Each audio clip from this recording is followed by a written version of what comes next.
Okay, so we are in line 12. It says, "Who is a man that fears the Lord? Him shall he teach in the way. He, who is a man that fears the Lord? Question. Him shall he teach in the way he chooses. He himself shall dwell in prosperity, and his descendants shall inherit the earth. The secret of the Lord is with those who fear him, and he will show them his covenant. My eyes are ever toward the Lord, for he shall pluck my feet out of the net." And so going back up to line 12, and let's expound on it. It says, "Who is the man that fears the Lord? Him shall he teach in the way he chooses." All right. And remember that Proverbs tells us that what? The fear of the Lord is the beginning of wisdom. It's the beginning also of knowledge and even understanding. All right. So it gives us a reference scripture back up to what we just read. "Good and upright is the Lord, therefore he teaches sinners in the way." So, and then it also 37:23, Psalm 37:23.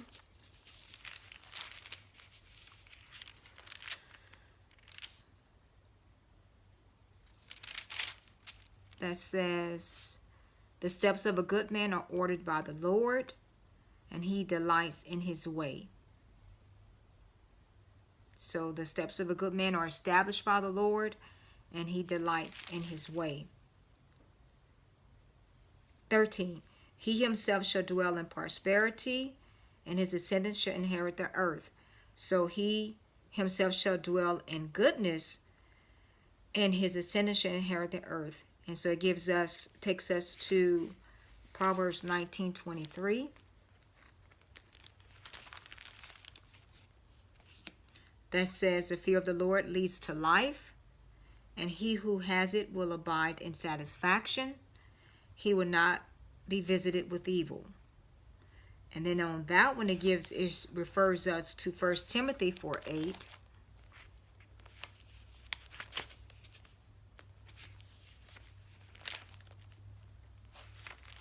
1 Timothy 4:8.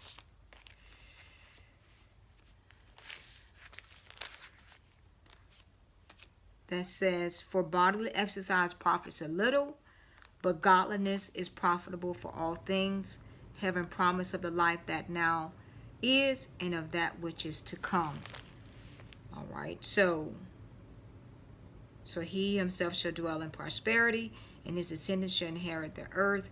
And also Matthew 5:5. We're going to go there. We went there just in Psalm 24 with the Jesus Sermon on the Mount. And so in this one it says 5:5, "Blessed are the meek, for they shall inherit the earth." So blessed are the humble, for they shall inherit the earth. All right. Line 14, "The secret of the Lord is with those who fear him, and he will show them his covenant." Now let's look at John 7:17.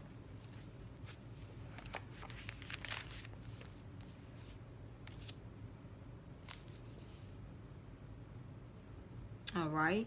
That says, "If anyone wants to do his will, he shall know concerning the doctrine, whether it is from God or whether I speak on my own authority." And look what 18 says, "He who speaks from himself seeks his own glory, but he who seeks the glory of the one who sent him is true, and no unrighteousness is in him." All right. So so Jesus is saying that, going up to 16, he said, Jesus answered him and said, "My doctrine is not mine, but him who sent me. If anyone wants to do his will, he shall know concerning the doctrine, whether it is from God or whether I speak on my own authority. He who speaks from himself seeks his own glory, but he who seeks the glory of the one who sent him is true, and no unrighteousness is in him." All right. So what happened is, and when you're not seeking your own glory, or your own doctrine, you're getting that word from God, then that's God's secret. He's going to show you and open up things. He's going to teach you the things that you need to say and do and utter.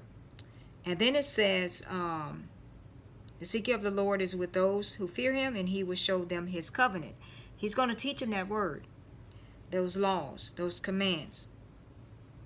15, line 15, in Psalm 25.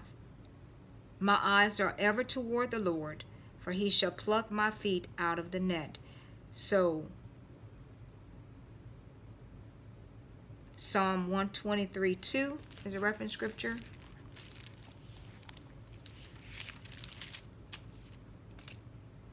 That says, Behold, as the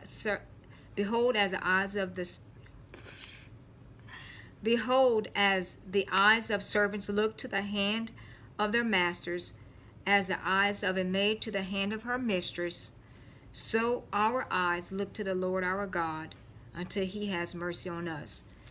And then 141:8 is another reference scripture that says, But my eyes are upon you, O God, the Lord, and you I take refuge. Do not leave my soul destitute. All right. So, and I like this imagery that it gives us in Psalm 123:2. So, behold, the eyes of this, when he's saying, so our eyes look to the Lord our God until he has mercy on us. You ever been around a child, and a child is looking so pitiful when he asking you for something, and then you just those pitiful eyes in that, on that child, and it makes you you want to give in, to him or to her.